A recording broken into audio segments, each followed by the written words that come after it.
बिल्लाहि मिनश्शैतानिर्रजीम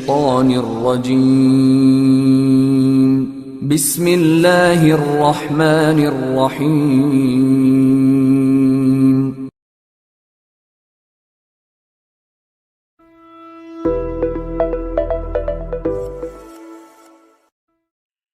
Assalamualaikum students, I hope you all are fine and safe at your homes. I am from Qazi Apex Grammar School with another lecture of maths. Today we are going to start our new unit number 8, algebraic expressions. In this unit, you will learn about algebraic expressions, variables, coefficient and constant, to arrange polynomials in ascending and descending order, how to add and subtract algebraic expressions, how to multiply and divide algebraic expressions. Students, as we have already complete the unit of exponent, हम यहाँ पे exponent को दोबारा से revise करेंगे. Exponent mean power या ताकत. Look at the following examples. 4 can be written as 2 multiply 2 और 2 squared. यानी 4 जो है वो किस तरह से उसका आंसर आता है कि 2 की जो पावर है या 2 का जो एक्सपोनेंट है वो 2 है. तो 2 को हम 2 के साथ मल्टीप्लाई करेंगे तो हमारे पास जो आंसर आएगा that will be equals to 4. It is read as 2 squared और 2 to the power of 2. 8 can be written as 2 multiply 2 multiply 2 will be equals to 2 exponent 3, 2 to the third power और 2 to the power of 3. यानी 2 जो है उसकी power 3 है और हम 2 को 3 टाइम्स 2 को आपस में मल्टीप्लाई करेंगे. ऐसे नहीं करना कि 2 को 3 से मल्टीप्लाई करने से आंसर हमेशा गलत आएगा. हम 2 को 3 टाइम्स 2 के साथ मल्टीप्लाई करेंगे तो हमारे पास जो आंसर आएगा that will be the answer of 2 raised to power 3. 16 will be equals to 2 exponent 4, 2 to the fourth power और 2 to the power of 4. यानी अगर 2 की पावर 4 हो और यानी हम 4 टाइम 2 को मल्टीप्लाई करें तो जो आंसर आएगा that will be equals to 16. Look at the number 2 exponent 4. Here 2 is known as the base and the power of the number is called the exponent. यानी यहाँ पे जो भी नंबर जिसकी पावर दी हुई होती है, जो पावर मेंशन होती है दैट इज़ कॉल्ड एक्सपोनेंट. ठीक है, और जिस नंबर की पावर गिवन होती है that number is always called base. ठीक है, यानी जो भी नंबर जिसकी हमें पावर दी हुई होती है या एक्सपोनेंट मेंशन होता है तो वो नंबर जो है वो बेस कहलाता है और जो भी उसकी पावर होती है दैट इज़ एक्सपोनेंट. यानी यहाँ पे हमने 2 को 4 के साथ मल्टीप्लाई नहीं करना है बल्कि 2 को 4 टाइम 2 के साथ मल्टीप्लाई करना है. 2 2s are 4, 4 2s are 8, 8 2s are 16 will be the answer of 2 exponent 4. The exponent of a number indicates the number of a time a particular number is multiplied by itself. In other words, the number of times the base occurs as a factor. यानी किसी भी number का जो भी exponent या उसकी जो power given होती है तो हमने बेस वाले नंबर को उतनी दफ़ा मल्टीप्लाई करना होता है. Now we are going to discuss these examples. Example number 1, 3 multiply 3 multiply 3 multiply 3 is equals to 3 exponents 4. Here 3 is the base and 4 is the exponent. यानी यहाँ पे आपने ये बताना है कि जो भी पावर हमारे पास मेंशन होगी हमेशा वो एक्सपोनेंट होगी और जिस नंबर की पावर गिवन होगी that number is always called base. Example number 2, 5 multiply 5 multiply 5 multiply 5 multiply 5 will be equals to 5 exponent 5. Here 5 is the base and 5 is the exponent, यानी यहाँ पे 5 जो है वो बेस भी रिप्रेजेंट हो रही है और उसकी जो पावर है that is called the exponent. In the same way, we can use letters instead of numbers to express the base and its power or exponent. Example number 3 is y multiply y will be equals to y exponent 3. Here y is the base and 3 is the exponent. यानी हमने बार बार एक ही चीज़ आपको बताई जा रही है कि जो भी बेस नंबर की एक्सपोनेंट मेंशन है तो उसमें हमने क्या करना है, हमने बेस वाले नंबर को आपस में मल्टीप्लाई करना है.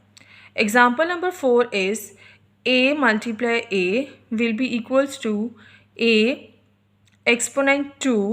Here a is the base and 2 is the exponent. Example number 5, 6 exponent 3 will be equals to 6 multiply 6 multiply 6. 2 exponent 5 will be equals to 2 multiply 2 multiply 2 multiply 2 multiply 2. X exponent 4 will be equals to x multiply x multiply x multiply x. Y exponent 2 will be equals to y multiply y. यानी यहाँ पे example number 5 में ये बताने की कोशिश की जा रही है कि जो भी हमारे पास बेस नंबर को की पावर्स या एक्सपोनेंट मौजूद होंगी हमने उस बेस को आपस में मल्टीप्लाई करना है. यानी 6 एक्सपोनेंट 3 है, इसको आपको ये समझाने का आसान तरीका ये है कि 6 को 3 से मल्टीप्लाई नहीं करना बल्कि 6 को 3 टाइम्स आपस में मल्टीप्लाई करना है. ठीक है, 2 रेज़ टू पावर 5 मीन्स कि हमने 5 टाइम्स 2 को मल्टीप्लाई करना है. इसी तरह x एक्सपोनेंट 4 है तो हम 4 टाइम x को मल्टीप्लाई करेंगे. y एक्सपोनेंट 2 है तो इसका क्या मतलब है कि हम 2 टाइम्स y को मल्टीप्लाई करेंगे. Next topic is variables, coefficients and constant. This is the definition of variable. A variable is an unknown number represented by a letter. एक वेरिएबल जो है वो एक अननोन नंबर होता है, यानी जिस भी नंबर की हमारे पास वैल्यू नहीं होती है, रिप्रेजेंटेड बाय अ लेटर, जो कि किसी भी लेटर के साथ रिप्रेजेंट किया जाता है. यानी ए से लेके जेड तक के अल्फ़ाबेट्स लेटर में से जो भी लेटर हमारे रिप्रेजेंट किया जाता है जिसकी वैल्यू हमें गिवन नहीं होती है, रिक्वायर्ड नहीं होती है, that is called a variable. For example, there are X balls in a bag, यानी एक बैग के अंदर एक्स बॉल्स हैं. Here X is a variable that represent an unknown value. X जो है वो यहाँ पे एक वेरिएबल को शो कर रहा है जो कि एक अननोन वैल्यू यानी जिसकी हमारे पास एग्जैक्टली वैल्यू नहीं है उसको रिप्रेजेंट कर रही है. Look at the expression 2y. Here 2y will be equals to 2 multiply y. If y is equals to 2 then the value of 2y will be 2 multiply 2 is equals to 4. यानी यहाँ पे अगर हमारे पास एक्सप्रेशन है 2y तो हम 2 को y के साथ मल्टीप्लाई करने पे हमारे पास जो आंसर आएगा वो हमारे पास एग्जैक्टली वैल्यू होगी. और अगर हम वैल्यू को पुट करते हैं कि y की जो वैल्यू है वो 2 है तो जब हम 2 को 2 के साथ मल्टीप्लाई करेंगे तो हमारे पास आंसर आएगा 4. और अगर हम y की वैल्यू को लेट करते हैं या फ़र्ज़ करते हैं कि y की वैल्यू जो है वो 3 है तो जब हम 3 और 2 को मल्टीप्लाई करेंगे तो हमारे पास जो वैल्यू आएगी that will be equals to 6. Hence, by changing the value of y in the expression, we get difference values of 2y. इसी तरह से जब हमने y की वैल्यूज़ को चेंज किया तो हमारे पास जो 2y की जो वैल्यूज़ हैं वो हमारे पास डिफरेंट वैल्यूज़ हमारे पास आना शुरू हो जाएंगी. Since the value of 2y changes or varies according to the value given to y, so y is called a variable। यानी जब टू y की वैल्यूज़ हमारे पास चेंज होती हैं, यानी y को जब हम उसकी वैल्यूज़ को बार बार चेंज करते हैं तो हमारे पास जो आंसर आएगा that is called a variable. A variable is a symbol use to represent one और मोर नंबर। एक वेरिएबल जो है वो कोई भी ऐसा सिंबल यूज़ किया जाता है जो कि एक या एक से ज़्यादा नंबरों को ज़ाहिर करता है। A variable a quantity which can take various numerical values, यानी एक वेरिएबल जो है वो एक ऐसी क्वांटिटी को ज़ाहिर करता है जो कि मुख्तलिफ नंबरों को शो करती हैं। Now the next definition is coefficient. A number that is placed before the variable is called the coefficient। यानी वो नंबर जो वेरिएबल से पहले मौजूद होता है that is called a coefficient। Thus in 2y 2 is the coefficient, यानी जो हमारे पास 2y की एग्ज़ाम्पल जो भी हमने सॉल्व की है तो y बेसिकली जो है वो वेरिएबल है और y से पहले जो 2 लगा हुआ है number that is called the coefficient. It is also called the multiplying factor. इसको मल्टीप्लाइंग फैक्टर भी बोला जाता है। We will discuss the next definition of constant. A constant is a symbol with a fixed numerical value। यानी एक constant हमारे पास एक numerical value fixed होती है, यानी जिसकी वैल्यू हमेशा सेम रहती है। फॉर एग्ज़ाम्पल 2, 35, 101 आर कॉन्स्टेंट, यानी ये जो नंबर्स हैं इनकी वैल्यू कहीं पे भी चली जाएं सेम रहती हैं। So these numbers are called constant. Constants and variables when written together with operators form an